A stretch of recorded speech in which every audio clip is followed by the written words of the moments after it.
ಸಾಮಾನ್ಯ ನಾಗರಿಕರಿಗೆ ತಂತ್ರಜ್ಞಾನವನ್ನು ಒದಗಿಸಿದ್ದು, ಮಾಹಿತಿ ತಂತ್ರಜ್ಞಾನ ಕ್ಷೇತ್ರದಲ್ಲಿ, ಸಂಪರ್ಕ ಕ್ಷೇತ್ರದಲ್ಲಿ ಕ್ರಾಂತಿಯನ್ನೇ ಮಾಡಿದರು. ಅದು ಅಲ್ಲದೆ ಅಂತಾರಾಜ್ಯಗಳ ಸಂಪರ್ಕ ವ್ಯವಸ್ಥೆಯಲ್ಲಿ ಸುವರ್ಣ ಚತುಷ್ಪಥ ಯೋಜನೆಯನ್ನ ಅವರೇ ಪ್ರಾರಂಭ ಮಾಡಿದ್ದು. ಸರಿಯಾಗಿ ಹೇಳಿದೆ. ಸರ್ವ ಶಿಕ್ಷಣ ಅಭಿಯಾನ, ಸಾಮಾಜಿಕ ಕಲ್ಯಾಣ ಉದ್ಧಾರ, ಪ್ರತಿಯೊಬ್ಬರಿಗೂ ಶಿಕ್ಷಣ, ಇಂತಹ ಅತ್ಯುತ್ತಮ ಕಾರ್ಯಗಳನ್ನು ಮಾಡಿದವರು ನಮ್ಮ ಅಟಲ್ಜಿಯವರು. ಹೌದು, ಹಾಗೇನೆ ವಿದ್ಯಾರ್ಥಿಗಳಿಗೆ, ಅದರಲ್ಲೂ ಬಡ ವಿದ್ಯಾರ್ಥಿಗಳಿಗೆ ಸಾಕಷ್ಟು ಸಹಾಯ ಮಾಡಿದ್ರು ಅಂತ ಕೇಳ್ಪಟ್ಟಿದ್ದೀನಿ.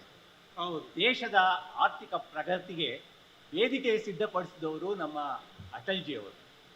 1998ರಲ್ಲಿ ಪರಮಾಣು ಪರೀಕ್ಷೆ, ಇಡೀ ವಿಶ್ವವೇ ವಿರುದ್ಧ ಬಂದರೂ ಛಲ ಬಿಡದೆ ಸಾಧಿಸಿದ್ರು ನಮ್ಮ ಅಟಲ್ಜಿಯವರು.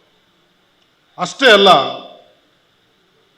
ಕೃಷಿ ಕ್ಷೇತ್ರ, ವಿಜ್ಞಾನ ಕ್ಷೇತ್ರ, ಬಂದರು ಕ್ಷೇತ್ರ, ಆರೋಗ್ಯ ಕ್ಷೇತ್ರ, ಎಲ್ಲ ಕ್ಷೇತ್ರಗಳಿಗೂ ಆದ್ಯತೆ ಮೇಲೆ ಅಭಿವೃದ್ಧಿಯನ್ನು ಮಾಡಿದ್ದು ನಮ್ಮ ಅಟಲ್ ಬಿಹಾರಿ ವಾಜಪೇಯಿ ಅವರು.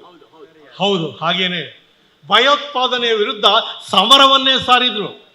ಅಟಲ್ಜಿಯವರ ಸರ್ಕಾರ ದೃಢವಾಗಿ ನಿಂತು ವಿಶ್ವ ಶಾಂತಿಯ ಪ್ರತಿಪಾದಕವಾಗಿತ್ತು. ಹೌದು, ನಿಮ್ಮಗಳ ಮಾತೆಲ್ಲವೂ ನಿಜವೇ. ಈ ವಿಷಯದಲ್ಲಿ ಹಿರಿಯ ನಾಯಕರಾದ ಲಾಲ್ ಕೃಷ್ಣ ಅದ್ವಾನಿಯವರು ಏನು ಯೋಚನೆ ಮಾಡ್ತಾರೆ, ಅವ್ರು ಏನು ಹೇಳ್ತಾರೆ ಅಂತ ಕೇಳೋಣ.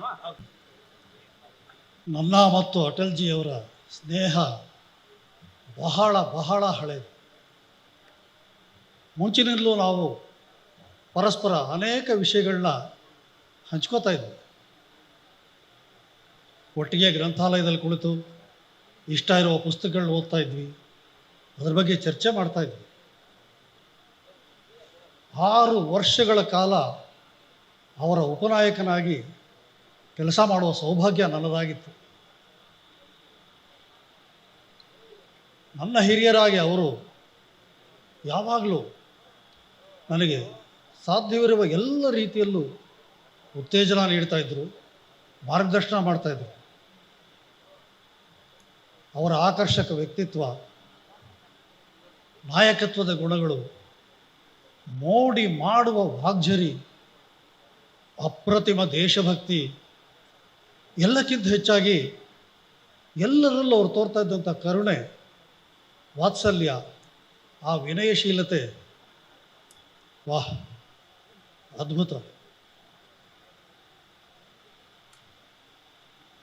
ಸೈದ್ಧಾಂತಿಕ ಭಿನ್ನಾಭಿಪ್ರಾಯಗಳ ಹೊರತಾಗಿಯೂ ತಮ್ಮ ವಿರೋಧಿಗಳನ್ನು ಗೆಲ್ಲುತ್ತಾ ಇದ್ದಂಥ ಅವರ ಸಾಮರ್ಥ್ಯ, ಆಗಲೂ ಅವರು ತೋರಿಸ್ತಾ ಇದ್ದಂತಹ ಮಾನವೀಯತೆ ನನ್ನ ಸಾಮಾಜಿಕ ಜೀವನದ ಮೇಲೂ ಅತ್ಯಂತ ಪರಿಣಾಮ ಬೀರಿದೆ.